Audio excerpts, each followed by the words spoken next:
Kamar 51, sebuah penginapan di kawasan Pakem, Sleman, Daerah Istimewa Yogyakarta, menjadi saksi bisu direnggutnya nyawa seorang wanita di luar batas kemanusiaan. Ayu Indraswari, seorang ibu muda asal sebuah kampung di jantung kota Yogyakarta, pasti tak pernah menyangka hidupnya akan berakhir setragis itu. Heru Prasetyo, pemuda pendiam dan penyendiri asal Temanggung, pada Sabtu 18 Maret 2023 sore bertindak keji. Tersangka dalam kasus pembunuhan ini mengaku memukul tengkuk Ayu hingga korban tak berdaya di atas ranjang. Tak ada seorang pun mendengar aksi itu walau kamar di sebelahnya pun terisi tamu. Pelaku masih menyeret tubuh korban ke kamar mandi dan memutilasinya. Sang pelaku, Heru Prasetyo, pemuda berusia 23 tahun ini dikenal dengan sosok penyendiri dan juga pendiam. Di tempat kerjanya dan juga di kampungnya, ia pun dikenal pribadi yang tak banyak tingkah, kesukaannya hanya memancing. Di mata tetangganya di wilayah Temanggung, Heru, seorang pemuda yang tak begitu mencolok, belum pernah terlibat kriminal apapun. Tapi siapa sangka, Heru ternyata punya problems yang baginya sulit dipecahkan. Kebuntuannya menghadapi masalah ia tuangkan dalam sepucuk surat tulis tangan yang ia tinggalkan di mes tempatnya selama ini tinggal dan bekerja di Sleman. Dalam surat itu, tersangka menuliskan kesulitan hidupnya terkait uang. Heru rupanya terlilit utang yang ia sebut nilainya mencapai 8 juta rupiah. Heru juga menyinggung ihwal tekanan hidupnya akibat gengsi. Surat yang ditulisnya sesudah beraksi menyeratkan tersangka telah menyiapkan diri dan melakukan rencananya secara matang. Ia pun sudah mempersiapkan berbagai hal sejak 9 Maret 2023. Heru juga meninggalkan pesan lain, pilihan antara melarikan diri, menyerahkan diri ke polisi, atau kematian yang ia tulis dalam kalimat lari dari kehidupan ini. Dari kalimat-kalimat yang ditulis di selembar surat yang ia tinggalkan, intelektualitas tersangka terlihat tak seperti pria lulusan SD belaka. Kalimat pembuka yang ia tuliskan adalah,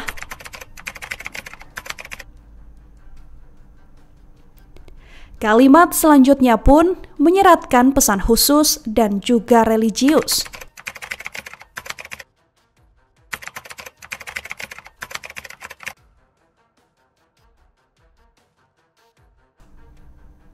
Deretan kalimat di surat tulisan tangan Heru ini meninggalkan teka-teki dan misteri. Benarkah motif dan latar belakang kekejiannya hanya karena masalah uang atau utang? Jajaran Reskrim Umum Polda DIY, Polres Sleman, dan Polsek Pakem menguak kasus pembunuhan ini dalam tempo sangat cepat. Banyak jejak dan petunjuk ditinggalkan tersangka, terutama KTP pelaku yang ia tinggal di resepsionis penginapan.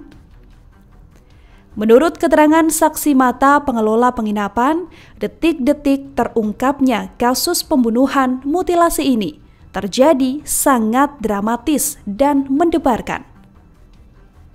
Seorang saksi yang enggan disebut identitasnya mengaku pertama kali mengetahui keganjilan di kamar 51 tempat Ayu dan pelaku menginap.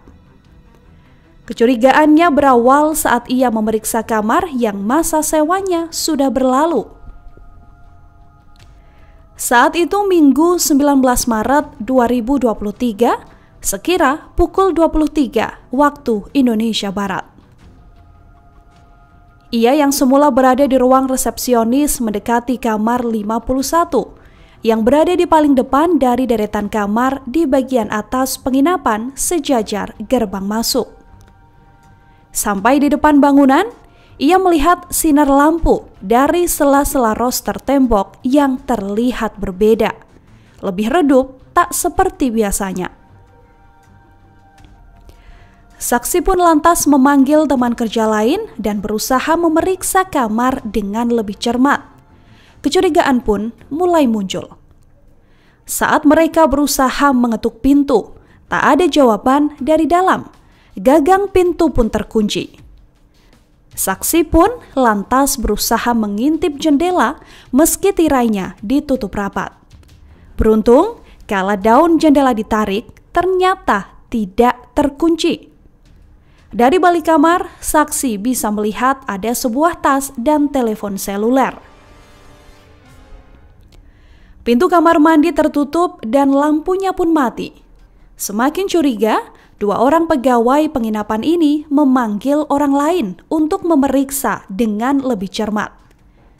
Saat kembali melongok kamar dari balik jendela, terlihat noda darah di lantai dekat ranjang. Memberanikan diri, seorang pegawai pun menjulurkan tangan lewat jendela. Ia perlahan menggeser daun pintu kamar mandi. Samar-samar, sesosok tubuh manusia teronggok di lantai kamar mandi. Bagian kepalanya tergeletak di pojok depan kloset dalam posisi miring ke kiri. Serentak mereka pun menarik diri, diam-diam menjauhi kamar mandi. Mereka bertiga pun memutuskan melapor ke pemilik penginapan dan laporan keganjilan itu diteruskan ke kepolisian.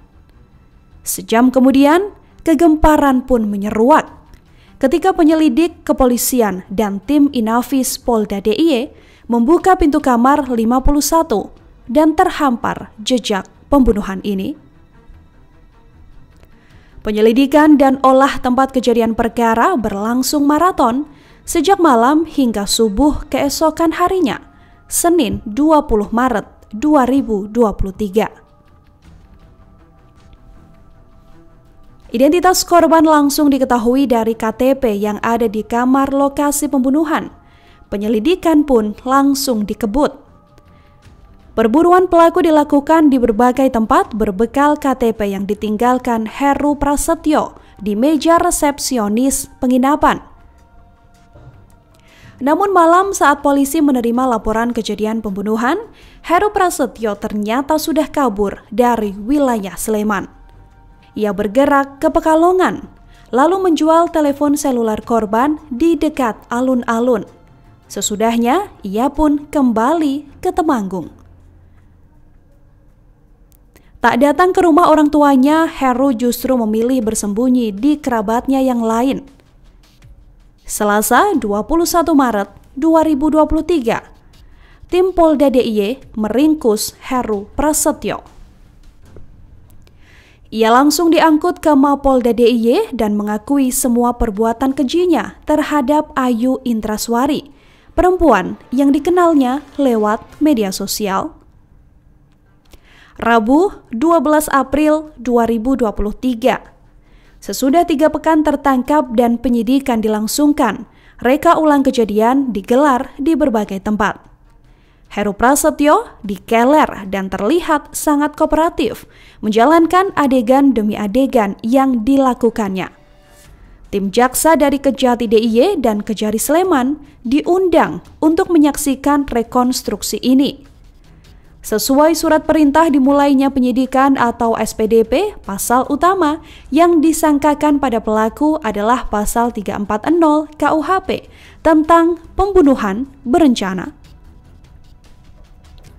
Berdasarkan pasal ini, tersangka atau terdakwa Heru Prasetyo terancam pidana mati jika terbukti di persidangan nanti.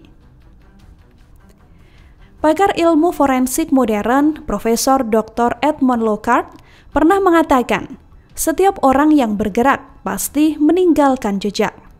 Oleh karena itu, bagaimanapun usaha seseorang menutupi kebohongan akan selalu meninggalkan petunjuk yang mengarah pada kebenaran sesungguhnya. No perfect crime. Tak ada kejahatan yang sempurna. Pengen lari dari pinjaman online atau melunasinya. Berarti sebelumnya Anda mempunyai rencana melakukan tindakan ini? Ya, itu sudah berencana. setelah Anda melakukan kejadian itu, Ya, Anda berpikir sampai saat korban meninggal, Anda sampai seperti itu. Itu apakah Anda sebelumnya mempunyai pikiran akan melakukan kejahatan itu atau tidak? ya, sudah saya rencanakan semuanya. Rencanakan semua sampai kejadian seperti itu. Ya, Perasaan Anda itu seperti apa? Melihat kondisi korban yang telah Anda melakukan tindakan seperti itu. itu saya melihat korban sedikit ragu-ragu untuk melanjutkan. Cuman mau bagaimanapun itu sudah terjadi. Dan di situ Anda mengambil uang korban berarti? Ya, mengambil uang. Untuk makan? Ya, untuk mengambil uang serta barang-barang lainnya seperti HP sama kunci motor. HP dan kunci motor? Ya, sama STNK. Dan setelah Anda makan itu, Anda kembali ke rumah Anda atau seperti apa? Karena saat di konferensi pers tadi, Anda menyampaikan saya bersembunyi di rumah keluarga di Temanggung. Itu seperti itu kan? Ya, Nah itu apakah Anda sebelumnya pulang dulu atau seperti apa? Dan Anda apakah bilang dengan keluarga Anda kalau Anda melakukan tindakan ini? saya belum pulang ke rumah, tapi saya melarikan diri ke daerah Jawa Tengah. Ke Temanggung itu ya? Lebih tepatnya ke Pekalongan. Oh, Pekalongan. Ya, Jadi Anda melarikan diri ke Pekalongan dan keluarga tidak ada yang tahu? Gitu. keluarga belum ada yang tahu. Saat ini Anda sudah ditahan. Apakah Anda menyesal? Sangat menyesal. Dan untuk keluarga korban, apa yang ingin Anda sampaikan? Saya ingin bertemu langsung kalau bisa dan meminta maaf Kepada siapa? kepada keluarga korban.